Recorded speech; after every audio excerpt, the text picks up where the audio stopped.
The opening day of SEC Media Days just concluded a few hours ago, Wyatt, and from Missouri, head coach Eli Drinkwitz and his players are entering next season with a common motto, STP, or something to prove.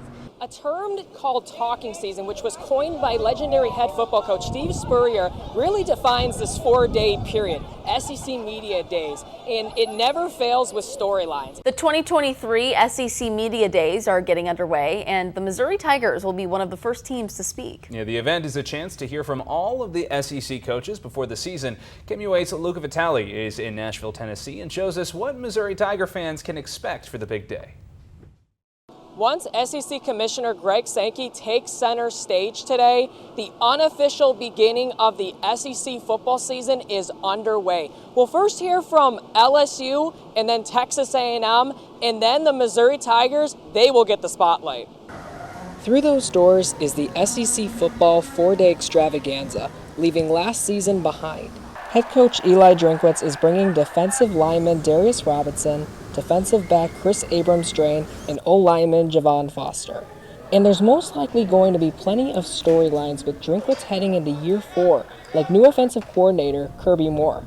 Continually pushing us offensively to be more explosive, push the envelope, throw the football, and really excited about what that looks like with Kirby directing the offense this fall. And the quarterback situation. We have got 3 elite football players, and now it's just about who gets it done with their opportunities, knowing that summer is going to be important, but there's going to be a short window during fall camp for them to capitalize. And how the Tigers can replicate last year's defensive success. There's a lot of really talented elite level players, and so look forward to that group really gelling. But there's one glaring question ahead of the season on defense. Defensive ends. How do we replace what DJ Coleman and Isaiah McGuire brought to the team? SEC Media Days continues through this Thursday.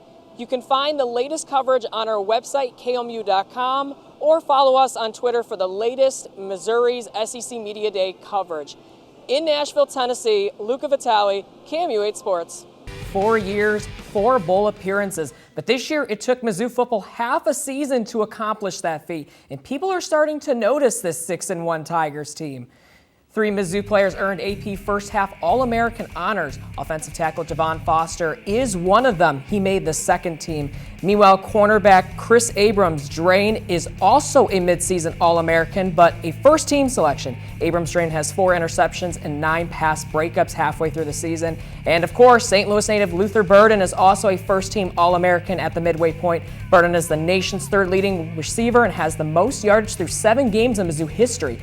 You may know the saying, play every game as if it's your last. Well, it'll be the last home game for 27 Mizzou football players this weekend against Florida. And one of those players is right behind me, Cody Schrader.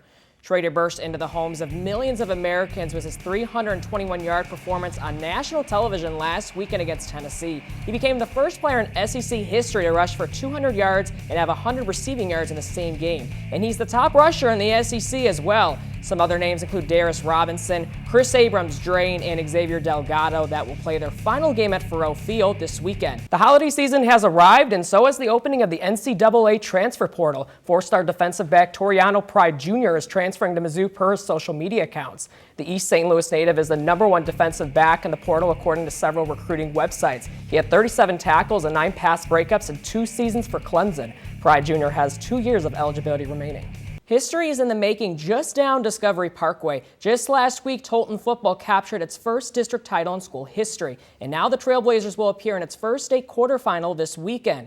The undefeated Trailblazers will host undefeated Fair Grove in the Class II quarterfinals on Saturday. Tolton's average margin of victory this season is 38 points. Head coach Michael Agnew says his team's strong locker room culture and senior leadership has kept the Trailblazers focused all year. 5 high school basketball players put pen to paper on early signing day. So it's official, those players will wear the black and gold next season for Dennis Gates. Those future Tigers are all 4-star prospects or above, headlined by Anor Boateng. He's the country's 30th overall player, according to ESPN's rankings. You may remember Mizzou has the second best 2024 recruiting class in the nation, only trailing Duke. Forward Marcus Allen and point guard T.O. Barrett also signed this afternoon, and a pair of centers, Peyton Marshall and Trent Burns. Mizzou is in the Final Four for Jaden Quaintance, the 4th-ranked player in the country, who did not sign today. Well, speaking of basketball, you may remember a basketball court on the quad just last year. Well, mark your calendars because it's going to happen again this year.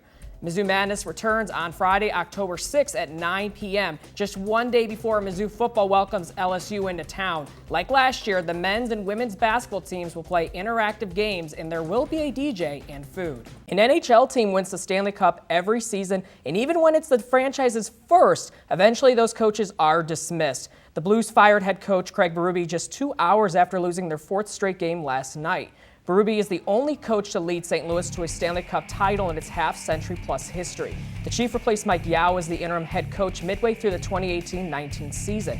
But inconsistency doomed this franchise the past 3 seasons, especially this season. The Blues are 12-1 when they score first, but only 1-13 when they don't. Minor league coach Drew Bannister will serve as the interim head coach. Outside expectations surrounding Mizzou volleyball were low heading into the season. New head coach, the program hadn't reached double-digit wins since 2020, but Dawn Sullivan has the Tigers on the rise in her very first season.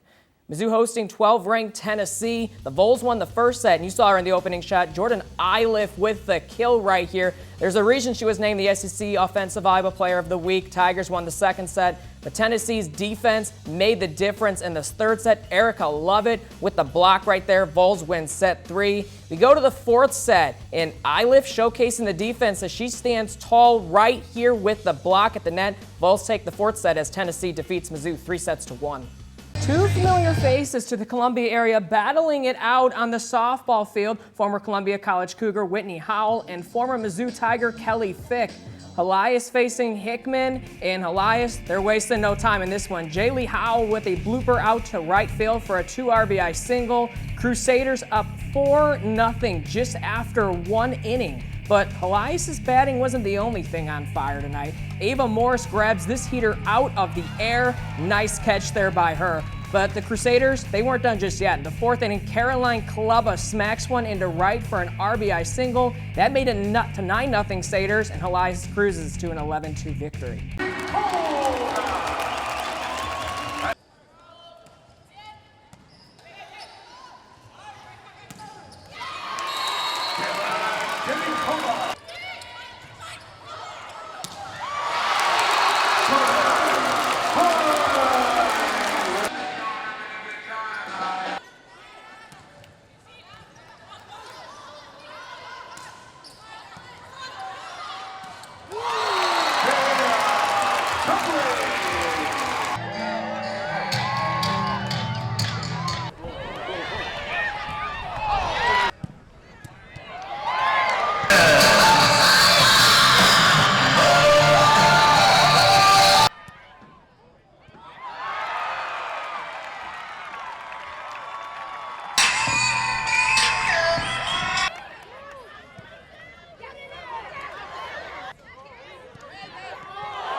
Goal!